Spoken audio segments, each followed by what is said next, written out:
Welcome into Flag for Discussion, episode 83 for Tuesday, June 23rd. My name is Farvod Merkazi, here as always with Jace Hatfield. Jace, we are back.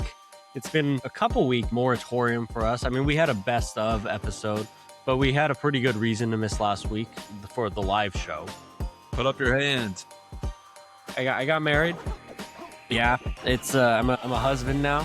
It's still a little trippy to say that. I got past. It was really easy. Just she's my wife really rolls off the tongue. But like when you're like, oh my god, I'm a husband. That's the weird part. That's fair because I almost at this point, like when I'm talking about Lydia and I'm talking to people that don't know her by first name, I like almost always say my wife, and then I'm like my fiance. I like just kind of stutter over it.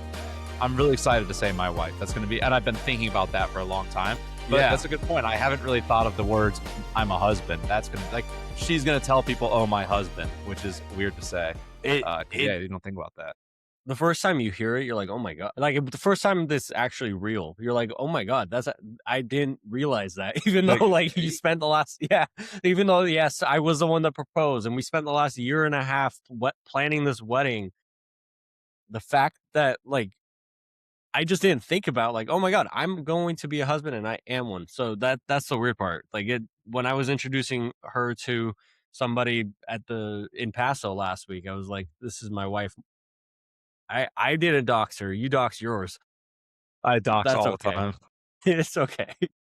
But yes, so crazy things have happened in the last 10 days. Crazier things are going to continue happening on this show for the both of us, for Jace specifically next. So thanks for hanging tight through our best of episodes. Thanks for hanging tight on the 1 day delayed episode this week. We took a day for Father's Day. I had family over. You probably hear in my voice, the 10 days since the wedding have been very, very fun, but my body needs a break. Like I'm tired. I've been entertaining. Yeah, you've had family from out of the country, and so that's like full-time entertainment. You had honeymoon, which is a mini moon, a lot of fun, but a lot of wine drinking, which kind of leads also to the body needing a break. Yeah. It's been the time of my life, but I could use like I was talking about it with my coworkers today. Like being at work for the first time is almost a break. Like in the weirdest way possible. Like did I want to be there? Not necessarily, but it was like it's good to be back.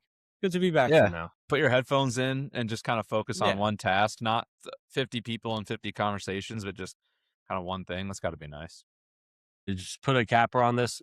It's wonderful to be married.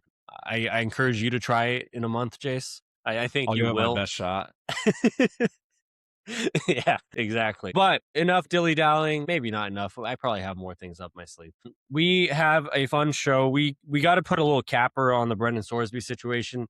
The final news of his situation came out pretty much right after my wedding, and we obviously weren't live to break it down. So we'll talk about that.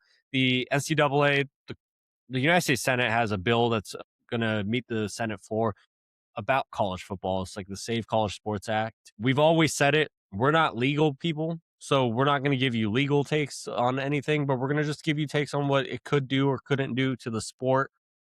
Josh Pate had some interesting comments on USC, Lincoln Riley, his viability for the job. That we have to talk about that. That's going to be towards the end of the show.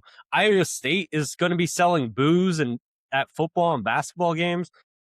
Logan, I hope you go now even more. So we got a really fun show. Jace, there is one thing that I was trying to figure out what episode this was. So I went down a rabbit hole and I looked up Flag for Discussion on Google. And the first Flag for Discussion that popped up was Flag for Discussion by a guy named Michael. And here's the about page on his podcast. Welcome to my real life version of Fun with Flags. I'm Michael, a passionate flag enthusiast, and in this podcast, I share my love for flags by exploring their fascinating history, symbolism, and stories from around the world. Join me on this journey through the art and history of vexillology.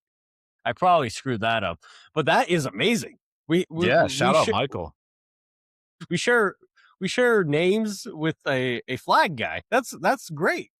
Like at first, I was like, "Who the hell is this guy?" and then I found out it was about flags. I'm ecstatic. You know this a little bit about me. I love geography. I love history. I love the world. So I'm kind of curious to tune in to our fellow Flag for Discussion and see what comes out of this.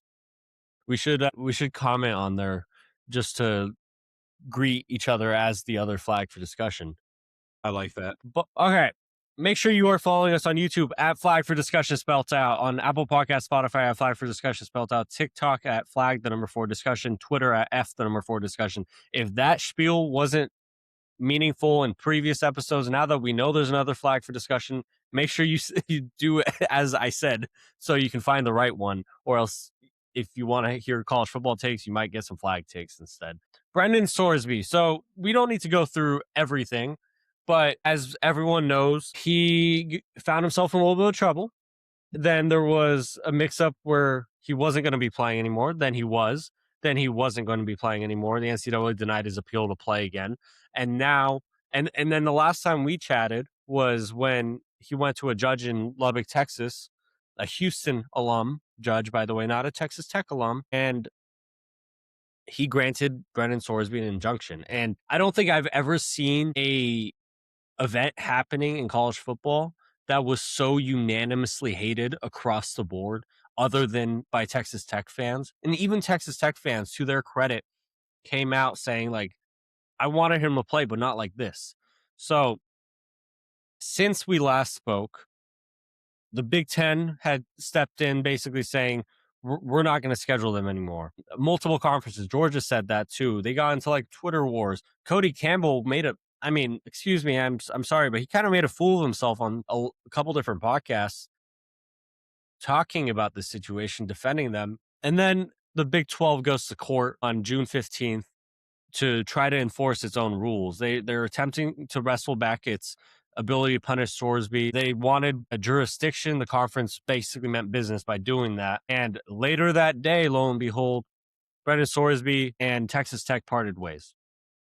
So what's going to happen from here is Brendan Sorsby is going to enter the supplemental NFL draft. People have, that's not a common thing for players to do. I think the last player that was drafted was in 2019 in the supplemental.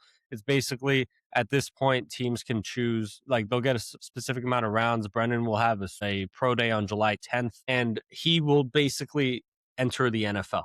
Will a team pick him? I don't know. That's the tricky part at this point is, will a team want to take a chance on a kid who's not making money? Like, they don't have a lot invested in him and has gotten in trouble for this. What are your first main takeaways? My first main takeaway is right where you left off. Well, I know we're not an NFL podcast, but it's fun to talk about, especially in the offseason. Will he get drafted by an NFL team? Something that's been, whether it's the right thing or not, something that's been proven about the NFL. There is a chart. It probably looks like a linear equation type chart. And depending on how good at football you are, is how much drama they're willing to let you produce. And as long as you are better than the level of drama your talent calls for, you're fine.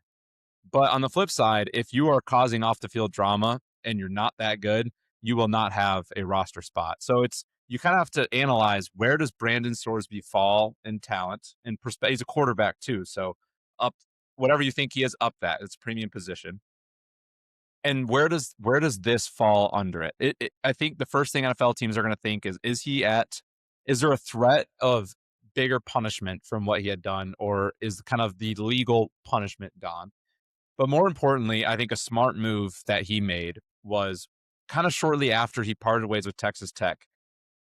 It sounded like his agent was ready to come out with a lawsuit. Sounds like he was ready to come firing at the Big 12, the NCAA. And short like that, news broke. And within 24 hours of that news breaking that he's ready to sue the NCAA and kind of raise some hell, an attorney representing him came out and said, I know, like, this is not happening. Like, he dropped the lawsuit against the NCAA, and he said, nope, I'm going to enter the NFL Supplemental Draft and I'm moving on. Very smart decision by Brendan Sorsby. I think the baggage that trying to sue the NCAA comes with, the attention, the negative attention that teams would receive, I don't think a rookie quarterback would be it's hard because he's a rookie quarterback. I don't know if he's world class, like what people like Trevor Lawrence out of college type level, but he's good. So I think had he tried to go through with his NCAA lawsuit, I don't know if he's getting drafted. If he's moving forward from that and he drops that, I think there's a chance. Do you take a chance? Do you think this is a solved issue? Are you just bringing in a head case? Where do you kind of stand with him? I think the head case is a different question. Here's the deal.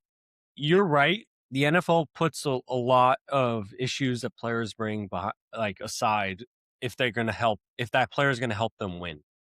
And Brendan Sorsby, to his credit, if he played this year without the scandal, and assumingly he would have had a big year with Texas Tech, probably would have been a top 2 round draft pick, if not a top 10 pick. So the NFL intrigue is definitely there.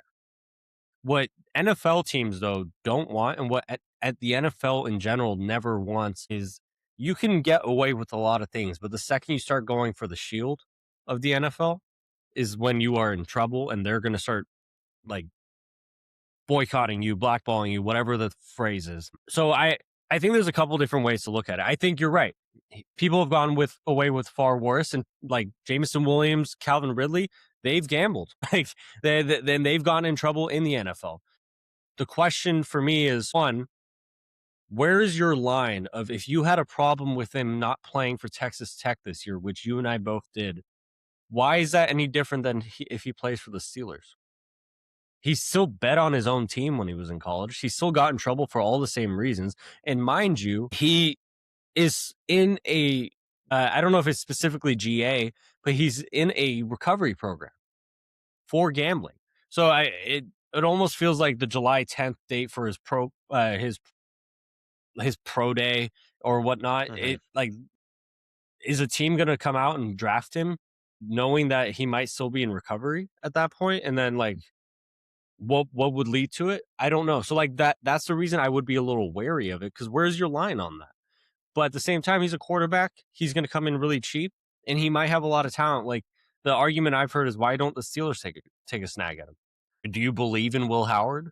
Do you think that Aaron Rodgers is not going to be there after this year? Like, do you want to put him behind Aaron Rodgers for a year to learn the ways of old school quarterbacking, some ayahuasca? Will Howard is probably not the future there either, and you just hired a new offensive coach. So that's the one team I've heard. In general, I would not be surprised to see him picked, because he's a young quarterback. He wouldn't be making any money, and he's got genuine first, second round talent. It probably, like, saying second round feels weak on him, because like I said, he probably would have been a top 15 pick if he just had a good year at Texas Tech. So for me, the bigger question is, where's your line? Yeah, because if all goes well and you acquire him in the supplemental draft and he doesn't have any more legal issues, his whatever personal issues were occurring in his life, he gets over those, and you could get a top end talent at quarterback for cheap, or like in a weird not using a real draft pick, which would just be an all-time draft steal. So I think if you're a team, you're thinking on one hand, man, this is an amazing opportunity to acquire what could be a franchise quarterback without having to give up any assets, including a real draft pick. On the other hand, you have to think about the ethics, the morals, also the potential punishment if he faces legal punishment. What does that look like? Like you said, we've had players in the NFL suspended for less egregious gambling scenarios. Does the second he signs, does the NFL crack down? So I think teams are going to have that debate of, where do we stand ethically and morally with this? Where does the NFL stand legally? And then, are we willing to take a shot on this kid? Like you said, something like the Steelers. It's going to be kind of funny. The last note I'll make is, I've heard this joke before, and I'm in a fantasy dynasty league with a bunch of my buddies from growing up. And the joke we always play is like, if someone on their fantasy roster has off the field issues, you call that friend a scumbag. You have no ethics, man. Where's your honor? Where's your integrity? Like, it's a fantasy team and no control over it. But of course, when it's not your team, you're going to call that out. This is going to happen. I do think he ends up on an NFL roster by week 1. He'll be on an NFL team by the preseason. That team, all those fans are going to scramble to come. They're going to watch Cody Campbell and start spewing that stuff out. And then the other 31 teams are going to come at them and say, where's the ethics? Where's the morals? But I promise you, if you are any of those 32 fan bases and your team acquires him and he pans out, you'll be doing the mental gymnastics of, how do I make sure that this is now an okay thing? Similar to what some Texas Tech fans did. I was listening to a different podcast today, and it's a vastly different scenario, but they're talking about the upcoming NBA draft. And they're talking about how Darren Peterson, excellent player, but like they're the two co-hosts were arguing of like, one of them was saying he's heard from scouts that Darren Peterson just doesn't have the love for the game. You don't want to take a risk. Like, he's an excellent basketball player, but you just don't know, like, is he going to be a Ben Simmons situation or whatever? Not to get too convoluted into basketball, but the co-host said, I hear everything you're saying, but there's a lot of weirdness going on behind the scenes with him that we don't know what's factual, what's not. And I don't want to miss out on a potential Dwayne Wade if by just not drafting him. And what you were saying about, like, you're not giving up any real draft picks, you're not giving up any fantasy. Yeah, you're not trading anybody, you're not giving up any players, you're not going to be paying him really. So I'm sure there's going to be a team out there that's going to be like, this could be our franchise quarterback who just is going through hell. And mind you, deserved hell. Like, we still we stand by. Like, this is the weird part that we're in right now of we thought he shouldn't be able to play football this year for Texas Tech. And we still think that. But now that we're at this point, I'm sure he'll end up on some roster. I'm sure some team's going to take a chance on him. And if, honestly, maybe this is like the cynic in me, I think what's going to end up happening is maybe I'll go back to my Steelers thing because that's top of mind. Steelers draft him, and because he's not going to be expected to start for them, and Aaron Rodgers is going to be their starter, Will Howard, they have their supplanted 1 and 2, QB1 and QB2 already there. The NFL is just going to give him a fine and a suspension off the bat. So once they roll back around and it's time for him to play, he's going to be like, I did my time. I did the crime. I did my time for it. I wouldn't be surprised if that was the case. The only legal issues there is, why would the NFL be able to do something for something he did before his time there? There is another interesting aspect of this, and neither of us can really know what to say to it. But Brendan Sorsby's agent, after he came out and basically dropped his lawsuits, said he's going to go pro, enter the supplemental draft. Brendan Sorsby's agent on June 17th sent out some pretty nasty claims about Cincinnati, the school he just transferred in from, talking about, hey, Cincinnati knew about it. Why didn't they take care of this? Why didn't they find him help? Why didn't they punish him then? Why did they let him transfer out and become this massive scandal when they could have I talked about this in my solo show when the Sorsby thing first came out. If Cincinnati knew about it, shame on them for not helping the kid first and foremost. It's not just a zero-sum game that you have to win. And I understand sports are that. For every team, for every coach, it's you either win or you get fired. I get that.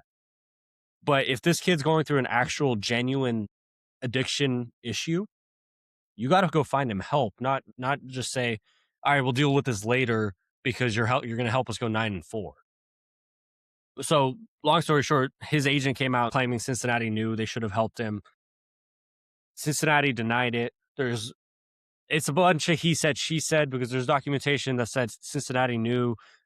And Cincinnati's now denying it. I don't know how to think, but in my opinion, if Cincinnati knew and they didn't help on him, shame on them. Yeah, it goes back to what we talked about last time we were together on a pod, which feels like forever ago. And I'm not talking, when I say current state of college football, I'm not talking NIL or transfer portal. I'm talking fan expectations, athletic director expectations, program expectations. We've kind of turned into a pretty cutthroat version of college football where if you don't win a national championship, that's seen as a bust. Whereas that didn't used to occur, but that's kind of the mentality teams are operating with now, especially after Indiana's resurgence to win a national championship. That just aids that feeling. Coaches, this could be the case for Cincinnati, are sometimes going to be they're so focused on keeping their job, which means winning football games, having good players, having good recruits. They're so focused at times at keeping their jobs that they might, I'm sure that, like, if Cincinnati knew, they're not bad people, they probably were just like, if we don't have Sorsby, we are going to be terrible. We just joined a new conference. We need to be somewhat competitive here if we want to make a name for it. Like, there's big implications. And if Sorsby doesn't play, that Cincinnati team, I don't know much about their QB depth. I don't think it's going to be that good of a team. So they're probably thinking, we need Sorsby. If I'm keeping my job, if you're keeping your job, if we're going to be a competitive program, if we want to recruit at a high level, we have to have this kid. And so I do think, when we'll talk about the bill here in a moment. when you talk about the current state of college football, yes, the NIL is something to be talked about. Yes, the transfer portal is something to talk about. But sometimes those expectations and how cutthroat it has become for ADs, players, coaches. Like if you mess up one chance, and we'll talk about with Josh Pate's comments on Lincoln Riley here shortly, you don't have a lot of second chances. It's rare to get a second chance, let alone a third or a fourth, especially if you're a school like Cincinnati, who's a smaller football program joining a bigger conference than what you're used to. You can't afford to lose a star QB and have your first 2 or 3 years stink.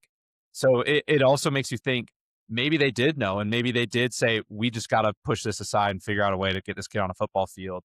And in which case you have to reflect, like you said, shame on you. We need to get this kid help.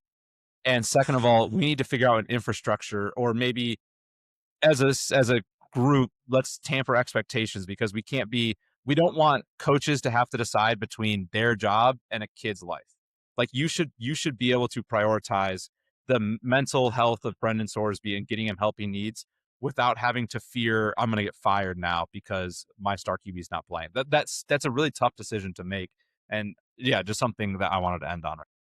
For sure. And it's not, I guess I should cap my point. It's not my place, it's not Jace's place to tell you what's best for him, because that's him. Like Texas Tech, not Brendan Campbell, Cody Campbell, Joey McGuire, after he was granted the injunction, came out with a bunch of stuff. There was a 20-minute Twitter video of the entire Texas Tech like gauntlet of operational managers, the president, the AD, the senior associate athletic director of external events, blah, blah, blah. And so they all came out spewing a lot of stuff about like, this is the best thing for him. We're going to make sure he gets help. There's no guarantee that he'll play just because he got the injunction. We're going to make sure it's best for him. So maybe they're right. But I also, like, as a cynic, I'm not a cynic, but as like the cynical view is like, they want him to play because they paid him $5 million and he's their best option to win a national championship. So that's why they fought so hard. And that's the zero-sum game of all sports that kind of just makes you feel icky about the state of like, you must win now or else you're done. But I guess that's the thing, is like, if we get lucky enough that this podcast grows, dude, the job itself is you're hired until you're fired. Like, same thing in sports, same thing for coaches, same thing for players. You're hired until you're fired. And like, very few people in radio get to go out on their own terms. Very few coaches in general history go out on their own terms. Bill Belichick was essentially fired. Like, the zero-sum game is a little gross, but that's just how sports are right now. More on the current state of college football. So there's a bill, Jace, in the Senate. It's the Protect College Sports Act. I'll read what you wrote off here, just the bare bones. It's a landmark Senate bill aiming to overhaul college athletics. The goal is to bring stability to NIL transfers, athlete compensation, recruiting, athlete protections, and while preventing college sports from becoming completely professionalized. So in the bill, there's like several different things. There's national NIL rules. So every state, every school doesn't have different rules and laws depending on what their state's laws are for NIL. Athletes will be able to keep NIL. Agent fees would be capped at 5%, which is huge for you and I, knowing how much agents take advantage of these kids. There's transfer portal restrictions. There would be only one unrestricted transfer. If they want to transfer a second time, it would go back to the old school transfer rules where they would have to sit out a year. And there would be a standardized eligibility clock for athletes. So I think instead of the Trinidad Chambliss or Aguilar situations where they petition the NCAA or some court for an extra year of eligibility, they give them a specific set of time. You are a college athlete for this amount of time, including your redshirt year and whatnot. If you don't make it from there, you can't keep petitioning for more. There's health and scholarship protections. There's restrictions on coaches there's the Lane Kiffin rule essentially in there of like, you cannot leave your team while your team's still playing football, which is what Lane Kiffin did before Ole Miss went into the playoff last year. And there's some limited antitrust protection. So on the outset, I'll just tell you this is what it makes you feel. It makes me feel gross that we need federal intervention to fix things, especially because, for what it's worth, I know there's politicians who used to be college coaches and politicians who are college sports fans. But you give politicians their hands on anything, they think they're the smartest people in the room. They might miss something or drastically screw things up. So we This wasn't the first line in the sand that we wanted to cross. But now that we're here, I know we've talked about it before. We wanted some sort of federal help because there's no way to really enforce things anymore. The NCAA doesn't have any power anymore. You can't. The whole reason Brendan Sorsby became a story past the June 1st was because a court just granted him an injunction over the NCAA's rulings. So there are aspects of this, the transfer rule, the NIL rule. There's a lot of really good parts on this. My only concern is what is it missing that we don't know about? Because one of them is the Brendan Sorsby situation. Kid gets in trouble for gambling. The NCAA doesn't tries to put their foot down. They can't, and all of a sudden they're the player walks scotch free. So I know I'm taking I'm taking this segment over, but why don't we start with your thoughts? Yeah, immediately reading this, trying to put what I think a lot of college football fans feel into at best legal terms to kind of compare these two things is I think the crossroad that we're all feeling with the current state of college football is this a professional organization, which would make it a free market, right? It would make it a like think Kurt Flood when he got free agency introduced in the MLB / for all North American sports. Is this a free market? Or is this a collegiate sport? I don't know what the legal term for that would be, an amateur competition, something. Because if it's a free market, then we're talking about, then we have to go all the way down the rabbit hole of like, think of like you and me working regular jobs. Like our employment laws would then kind of filter into these kids. Like things would drastically change. Like you could drop the student athletes in that regard. On the flip side, if you like the competitive balance and they want to go back to the competitive balance that college football gave and the more restrictions, that's kind of why you mentioned the antitrust protection. Then the lot would scale back. NIL would scale back. Transfer portal would scale back. So I think what the bill is trying to get at, what that we're all feeling is this a professional organization, aka a free market, or is this a collegiate sport in which case there is allowed to be restrictions, there's allowed to be laws and regulations in place? And trying to make that decision. What is it?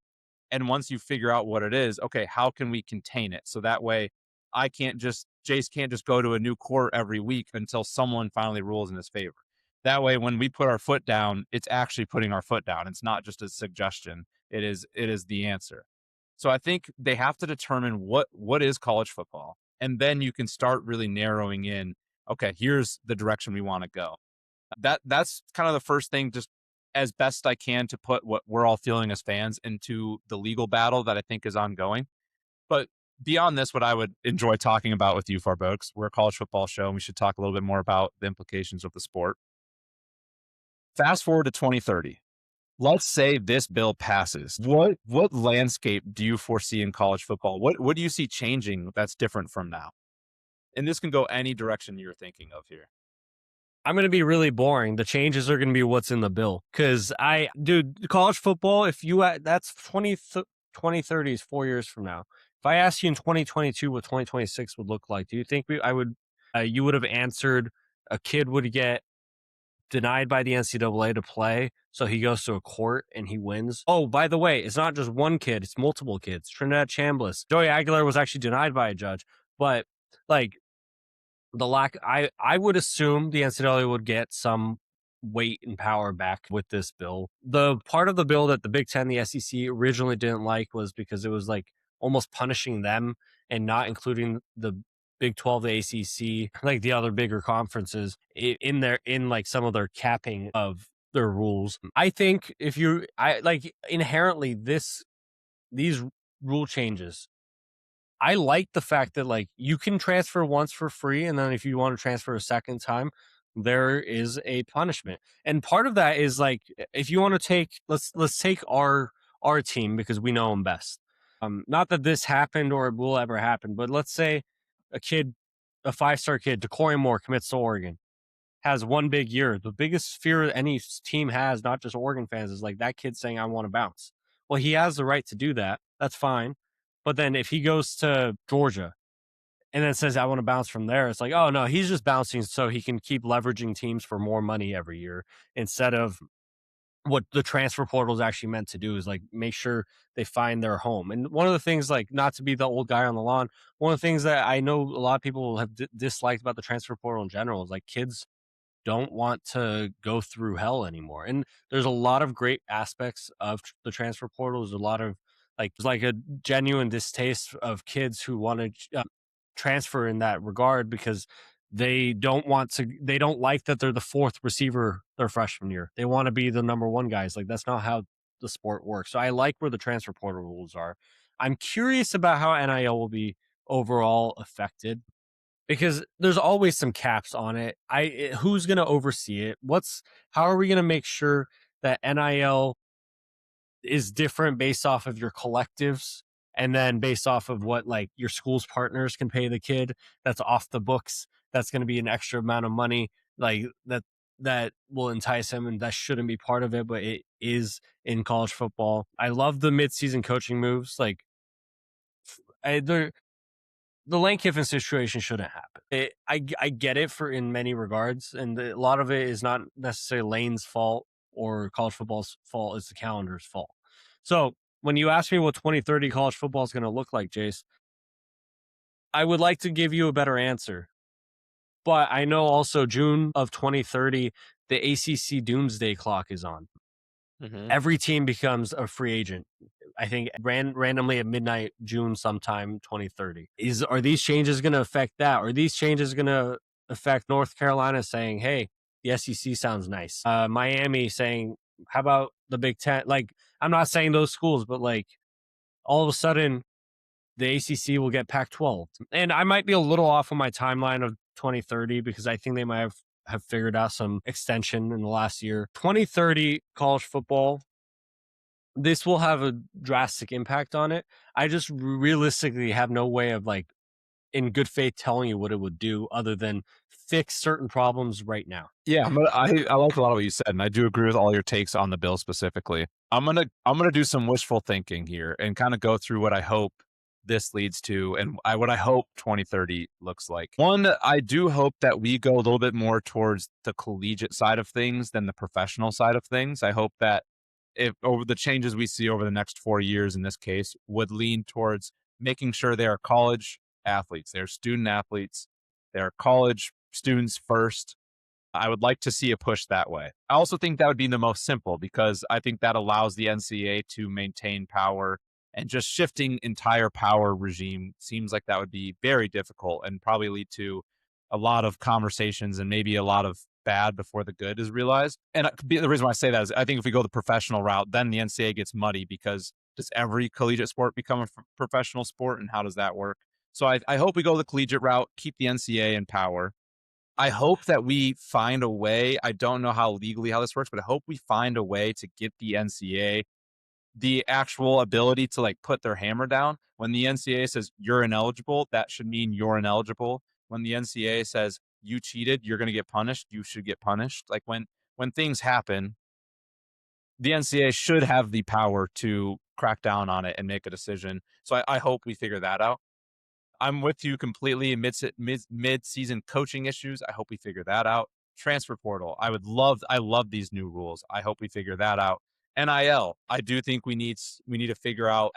We can't have random donors in the pockets fluffing these kids' money out. Like, we need to figure out a structure there. I don't know what that looks like. I hope we go that route. And I hope all of this leads us to a world where Dan Lanning has 4 national championships. Just kidding. A world where the season, amen. But like at Oregon, Oregon, fixed. Right? Yeah, at Oregon. Yeah. Not elsewhere. I really hope that this could lead to schedule fixes. I hope that maybe coaches push back and say, hey, I don't want to leave midseason, but the season is so freaking long, especially the end of the year, and half the teams are eliminated by Thanksgiving. And then another of the 80 remaining teams in competition for anything meaningful, only 20 of them genuinely care about the end results. So maybe coaches say, let's figure out a way to not drag on November 10th or whenever the regular season ends to January 25th. Like, if you want us to not leave early, then don't make us just sit there for 2 months doing nothing. So I hope that this involves the schedule and getting that fixed up. I would love to see a cleaned up bowl season where bowls kind of mean something again. Like, I have a bunch of hopes that I think that this could start conversations. And as people start to unwind and say, why do we have midseason coaching changes? The late season drags on a lot. A lot of coaches are done with their season. So they're thinking about next steps. Maybe we need to speed that up. I hope Here, that the side effects are talked about. I agree with you. I think here's a better way to say what I said earlier. If this bill is going to be successful, I need everyone in the Senate, everyone in the House, everyone in who's going to be potentially weighing in on this. I need all the coaches who are going to be testifying for this. I need everybody involved who's making an opinion on this to know one thing. If you want this to be successful, you are not looking to return to the college football 2005. You are not looking to return to the college football 2015. The toothpaste is out of the tube. Like, I don't care how much you hate the transfer portal. I don't care how much you hate NIL. I don't care how much you hate the fact that these kids are becoming bigger stars than ever before and they're making money off of it. Like, we dislike some of it, we like a lot of it. But the way to approach these laws changing is not to say I liked it. I like it the nostalgic way. I loved college football in 2015. I loved college football of 2005. But we cannot go back to that. So how do we make this college football better? How do we stabilize this college football? And that's where the transfer portal rules come in. That's where the NIL cappers come in. And to your point about the calendar, I mean, I don't want to lead us down a 45-minute conversation here, but the calendar needs to be fixed. Like, that needs to be somehow, they need to like force a meeting of the minds, because one of the reasons it screwed it up was there used to be National Signing Day. There is National Signing Day in the winter, but kids were like, I want to enroll early at school in January, so I want early National Signing Day. So they added an early National Signing Day, early December. One of the reasons coaches leave early, like I'll use Lane Kiffin again, is you take a massive high-paying job, and we brought up the zero-sum game already multiple times this podcast. You take a high-paying job, LSU fans aren't going to be cool if Lane goes to LSU and throws up a dud in year one.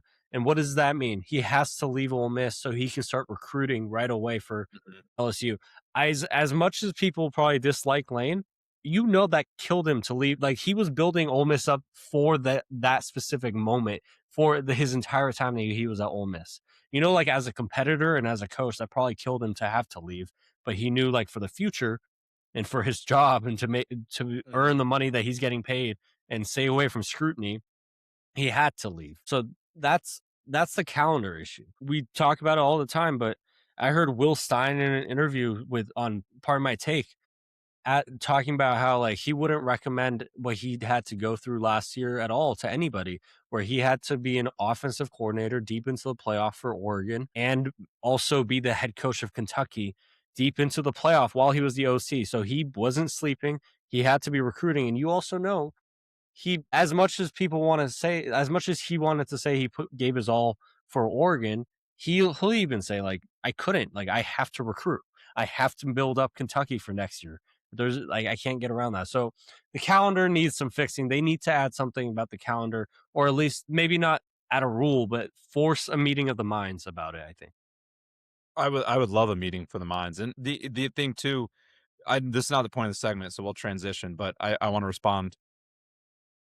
I totally agree with your point about, like, Lane Kiffin leaving because you have to go recruit, and Will Stein. And I think it's a thankless moving sucks for a lot of reasons, switching companies, that kind of thing. But if let's say Lane stays and is like, I'm going to ride this out with Ole Miss, rides it out with Ole Miss, and like you said, then he leaves. Now people are going to be mad at him for two reasons. One that you pointed out, which is, hey, aren't you going to recruit for LSU? You just brought nobody. So, what the hell? Like, now we should have this big year gap on our roster. Second thing people are going to be mad at him for is people are going to say, well, you screwed over these Ole Miss kids. All these freshmen just committed to you in December. They commit to you in early January. And now all of a sudden in late January, you're going to bounce and you're going to go to LSU. So now you've screwed over LSU because you didn't prepare, and you screwed over Ole Miss because these kids just committed to you and then they're not going to be there. Or on the flip side, if you don't have a good signing day at Ole Miss, people are just going to blame you and say, well, you didn't try because you were going to Ole Miss and you knew it. So you didn't even try to help us out. You tried to screw us over because you're going to be playing against us. So there with the current schedule, yes, I love the idea of helping coaches get to their end destination in a different time frame that's not the season. But like to add on to your point of why we need the schedule conversation, even if he stays and does the right thing, like a lot of people are saying would have been, oh, staying with Ole Miss, we're all still going to be mad at him. It's just the reason we're mad at him just shifts a little bit, but we're all going to be angry at him because in some way, somehow you are wronging someone and that Yeah. person's going to be offended. So the schedule needs to be fixed in that regard. And I mean, will the schedule be fixed? I highly doubt it.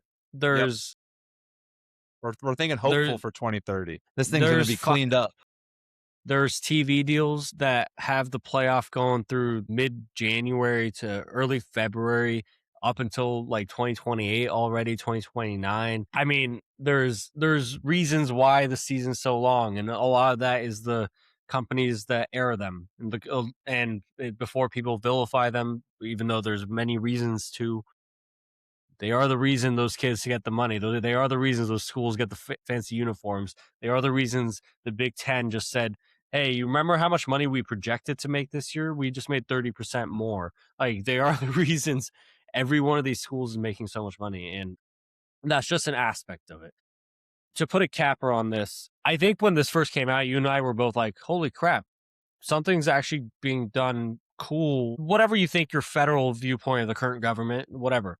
But you normally don't want bureaucratic hands on a sport you love because you don't know which way they're going to either help or screw up your sport. So, but when it first came out, you and I were like, oh my God, these actually could really help us. But I think it needs some tender love and care. Like it needs some additions and it needs some like real thought, and it needs coaches in there talking to them, not ADs, not TV networks, coaches to talk to them and try to figure out everything that's actually going on in college football. Do you have anything else on this matter? No, I think we should bounce to this juicy Lincoln Riley conversation Josh Pate was having. Yeah. So Josh Pate on his podcast, and Josh, phenomenal podcaster. He's one of the reasons Jason and I even want to start this in general. But he came out and talked about Lincoln Riley, and I'll just give you a quote, and maybe it's a little out of context, so I apologize, Josh. But he said, at a place like USC, the 5th year is well past the line in the sand, which you can't be selling people on promise and hope in the future and optimism. You got to have results. That is a totally fair stance for anyone to have, and I think they do have it. And I think that's the situation. I think everyone understands it there. Is it really playoff or bust for USC? I think it may be, but man, you're still the head coach now, and all that changes between now and then is you go 9-3 against a really tough schedule. Is that enough ammo? I don't know. We'll see. Basically, what Josh is saying is Lincoln Riley's entering his 5th year there. He is entering a chance to have a pretty big year at USC. Also, the 2nd year with Chad Bowden as his general manager. Also has had a pretty disappointing tenure at USC. Do you think if he needs to make the playoff to keep his job, or do you think going 9-3, barely missing it, will keep his job? Like, do you agree with Josh? I'm going to go a little long answer here to buy myself time to analyze my full answer. One thing I've been incredibly impressed by about Lincoln Riley and USC fans is the patience. He was hired in that same class as Dan Lanning, and that there's the whole fraternity of those coaches who are entering their 5th year, and it's a phenomenal list of coaches. A lot of them, Mario Cristobal, been to a national championship. Dan Lanning's won a Big Ten championship, gone to the playoff numerous times now. A lot of these coaches have a lot more success than Lincoln Riley, and I thought all of them were kind of on the do or die board a little bit earlier than Lincoln Riley. And something I've been impressed with him by is he's been able to sell, I'm new, I'm trying to figure this thing out, let's do it together. He has sold that mentality for 4 straight seasons. This is kind of the first season where the mentality is shifting into now we're the real deal, let's go. Those 4 years, USC fans, I have to applaud them, very patient because they were never bad. They were certainly a formidable team. They just didn't have that extra gear to win the big games, to beat good teams, and to make a playoff, to compete in a Big Ten championship. But they were patient. They bought in, year out to the, I'm new here, let's figure this thing out. Even though, hey man, it's almost been half a decade now. You're not new anymore. And I say that as a guy who's, you and I have been removed from college for about that long, and it's been a long time. So I know it's not. I know 4 years is nothing or not nothing. I know it's a long time. I say that to say I do think playoff or bust for Lincoln Riley. I don't think he can sell the idea that I'm new here. Let's get this thing done. Like, we'll figure it out. I think he's recruited at a high enough level that the expectation should be high. I think he's been at a big time program that's well funded for 5 years now. I think it's time to get over the hump. I don't think it's, I guess I should say, if they go like 10-2 and just miss out, I don't think you fire him. But if it's 8-4 or worse, you fire him. I'm looking at the schedule: Fresno State, Louisiana, Rutgers to start the year. Those are all wins. The duck hump is something that they cannot get over. That sounds weird. I'm sorry. The Oregon hump that they have, they can't get over. They play Oregon at home this year. It could be the first time they beat the Ducks in a decade. They have that opportunity. If you slay that dragon, a lot can go wrong and people will be okay. But if Oregon steps into the Coliseum, puts up 35-7 win, 35-14, you're going to have a long season, a long conversation. Then you got the Huskies. Then you go at Penn State, at Wisconsin, Ohio State, at Indiana, and at UCLA to end the year. That's no slouch. You don't want to overlook Bob Chesney. I think 8-4, you're gone. 9-3, you're going to have to lobby. 10-2, you should be all right. But I do think, to Josh's credit, I do think he's right in that you need some ammo, and that ammo might have to be a conference championship appearance and/or a playoff appearance. It might be a contrarian here then. So Lincoln Riley comes into USC, brings Alex Grinch with him overnight when he left Oklahoma to go to USC. It brings Caleb Williams with him, Alex Grinch, the defensive coordinator. They go 11-3 year one in 2022. Remember, they lose that crazy comeback game against Tulane, and they were bidding for a playoff spot right away year one. And I think at that point, everyone was like, oh crap, here comes USC. They're flashy. They got a fun offense again. They got a legit coach. They got a Heisman quarterback. Now wait till Lincoln gets more of his guys here. And that just hasn't happened. Year two, Caleb Williams returning off of his Heisman year goes 8-5. Problem is, they allowed 34.4 points a game that year. Year three, first year in the Big Ten, they go 7-6. Year four, 9-4 this past year with Jaden Mayava and company. Entering year five, they have as high of hopes as they had probably entering year two with Lincoln. I don't think that anyone thought they would necessarily go 11-3 year one. There was a lot of change that had to happen with Clay Helton's team turning into Lincoln Riley's team. And Lincoln brought in a ton of transfers, a lot of change, and no one necessarily predicted 11-3 right away. My thing is, I'm impressed at how many times, and like you said, how patient USC fans have been, but more so, how many times Lincoln Riley's been able to ask USC fans, hey, treat this as my year one. Yeah. So once he fired Alex Grinch after year two, he basically started realizing I need to get some big bodies here. And it's harder to do that on the West Coast, especially with Oregon and Washington humming with recruiting, getting some of the bigger bodies out here. And then I don't have the same ties. USC doesn't have the same ties everywhere. So he had to get some big bodies out there on the defensive side, get some real defensive strength out there. And he asked for year three to be considered year one. And I mean, I'll give him the credit. Entering the Big Ten the first year of the Big Ten for USC, I remember his Big Ten press conference was a little mundane. He was a little down. He was like, you got to give us time. He didn't exactly say that, but he was like, he didn't come out guns blazing saying we're about to take this conference over. And then he's built the team again. And then they had general manager issues. It came out there was some infighting on how to build the team above him. And they sorted that out this past year with Chad Bowden coming in. They just had the number one recruiting class in the country. So for me, long story short, I don't know if they're selling this as another year one for Lincoln Riley. Maybe not year one, but year two of we now have a formula to recruit for Lincoln. So if we can recruit for Lincoln and he takes care of the offense, we can be a really special team. That's what I'm wondering is if they go out and go 9-3, 10-2, I don't know if he's going to be fired because I don't know if the conversation, the viewpoint in that building isn't well, we just had the best recruiting class in the country in entering year 4, but we want to see how this pans out because it's recruiting for Lincoln. We can't lose those guys. And then we'll see what this recruiting class looks like for Lincoln. All of a sudden, for what it's worth, Lincoln's an excellent offensive coach. He's going to be an even better coach when he has all those 5 stars on roster. So for me, I might be contrarian in saying Josh is probably right. Your feelings are probably right that he needs a playoff appearance to keep his job. I don't know. I just genuinely don't know.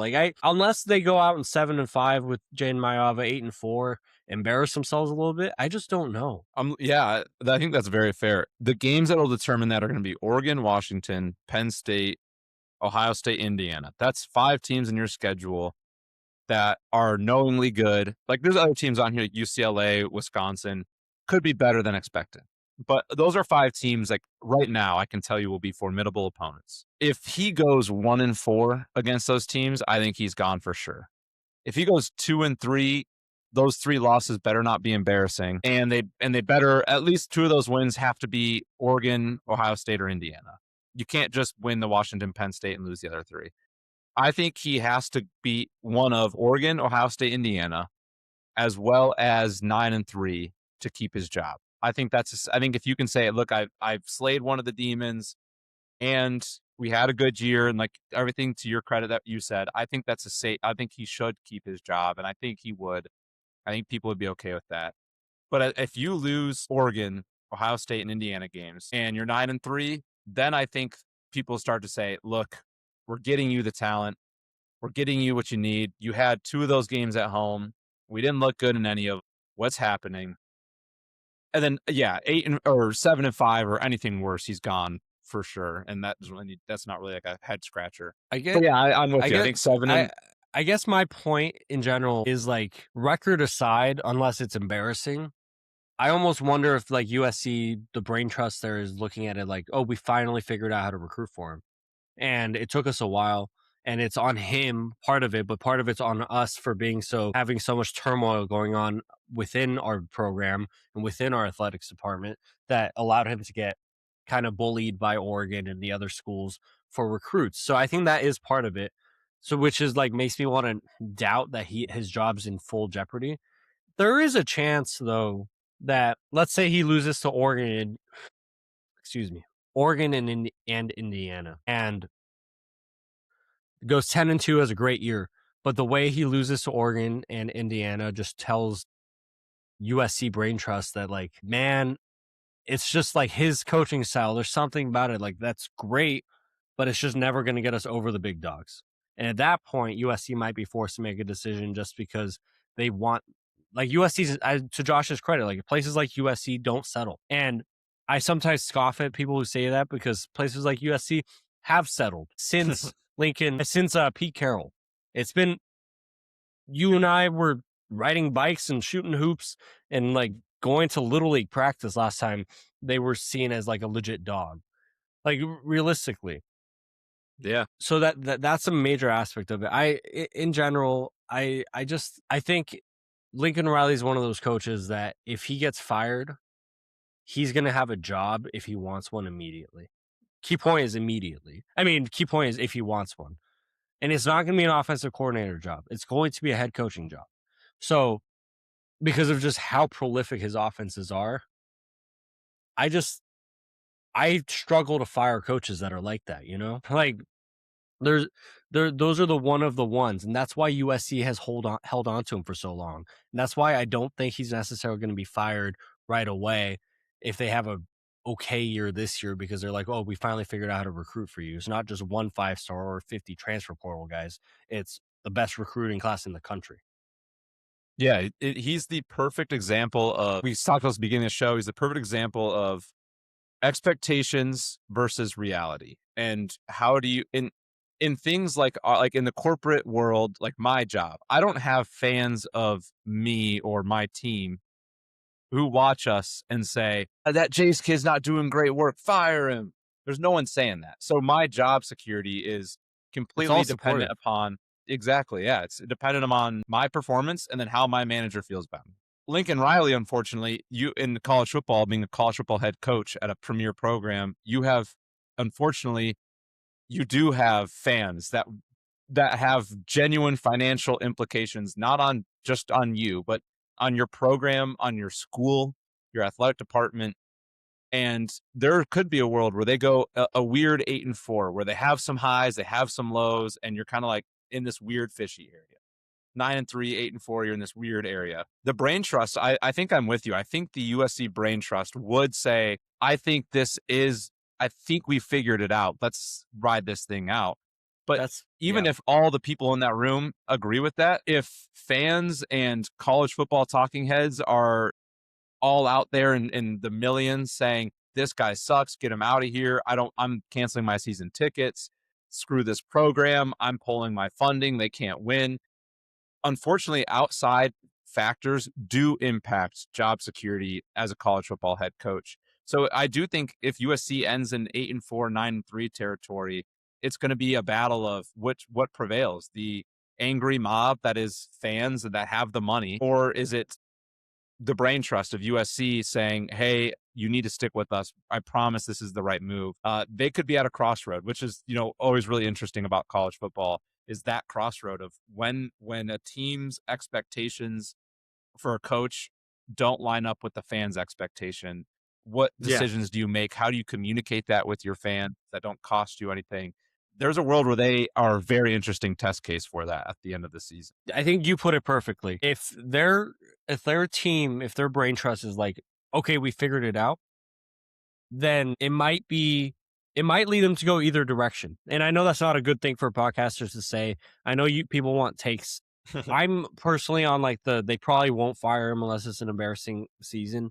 But I think one valid point that Josh had, I mean, amongst his valid points was, dude, this is supposed to be their biggest year since the second year of Caleb Williams that ended up being a disaster. They've brought in every defensive coach that Lincoln's wanted. They paid a lot for them. They've brought in a ton of recruits, a lot of players, and they have Jane Maiava and that offense rearing back for this next year. So they should be really good. So it more depends on what which direction the brain trust wants to go. If they say, okay, we figured it out, is their next word saying, let's go get a coach that would fit this better, that would fit the Big Ten maybe better?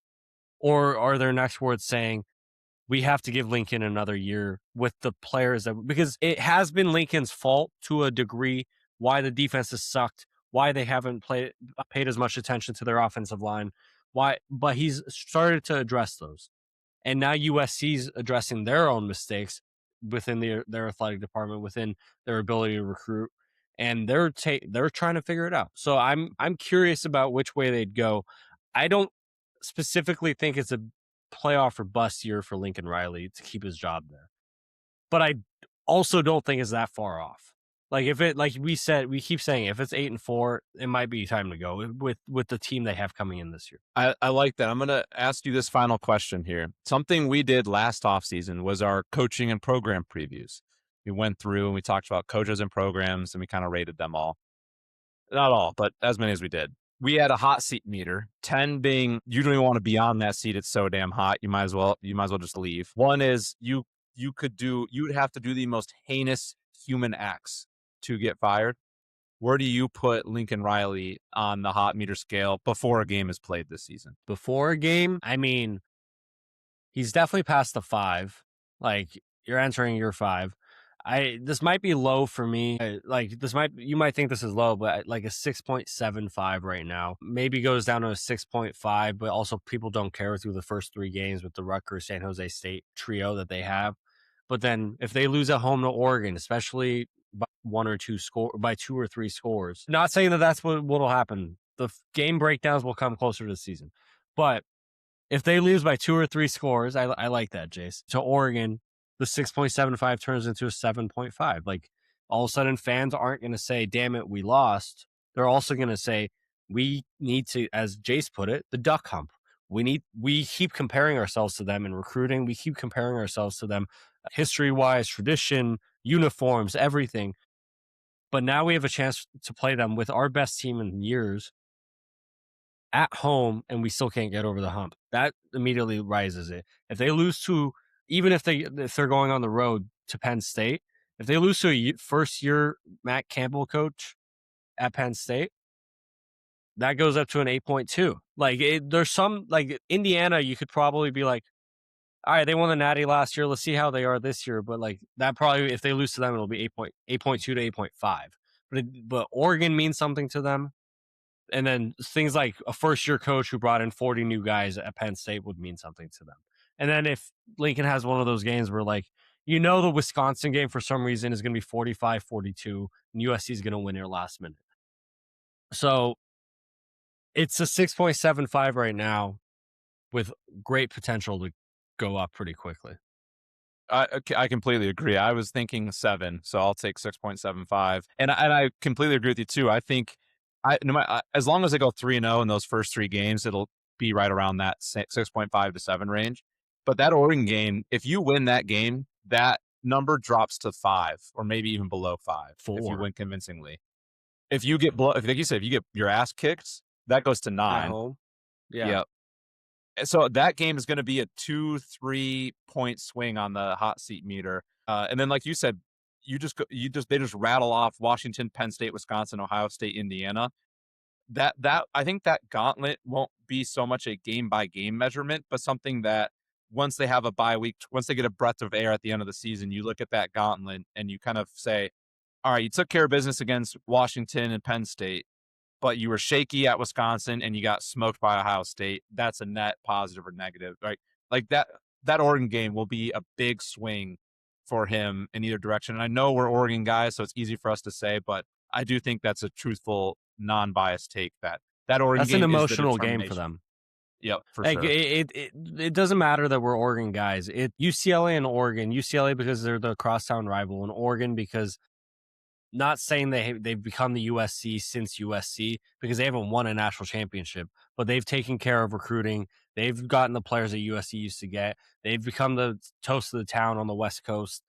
USC fans want to claim that title back. So it's not just we're Oregon guys. That is a throne that they are desiring to take back. So if they lose to Oregon, like you said, it's not just they lose to a better team than them. It's more like the recognition of we'll never be as good as these guys if we keep doing what we're doing right now. So that's why I said like the 6.75 goes up to like an 8 to losing. Yeah. There's a difference between losing to Oregon for them than losing to Indiana, in my opinion. Totally agree. That Oregon game is legitimately a 2-point hot meter seat kind of swing. And maybe now that we're talking about it, it would be kind of fun to rip out hot seats at some point in this offseason. We got a lot of offseason left, so maybe that's something we can do later. But we'll do it. Yeah, absolutely. Maybe next week or something, we'll start talking about some hot seat meters. But let us know what you thought about that. Also, make sure you're subscribed to us on YouTube at Flag for Discussion spelled out, Apple Podcasts, Spotify, wherever you get your podcasts at Flag for Discussion spelled out. We're on TikTok at Flag 4 Discussion, Twitter at F 4 Discussion. And also, make sure you listen to what I just told you in terms of our handles, because we found out there's another Flag for Discussion out there. Apparently a really nice guy. I don't know if he's nice. Apparently a guy talking about flags. I assume he's nice because I try to be positive about it. Sounds wholesome. Yeah. Well, as we keep saying, thank you guys for bearing with us as our off-season schedules are a little wonky, but we'll keep every chance we get. We'll keep pumping these shows out for you. Jace will keep saying things like Duck Hump and Slay the Dragon. Jace, you got anything else before we cap this off? No, it was a great show, and it feels great to be back. Yes, sir. All right. Well, you probably hear my voice going out at this point. Thank you so much for listening. It's great to be back. From myself, Everyone McCarthy, and my lovely partner, Jace Hatfield, this has been Flagged for Discussion.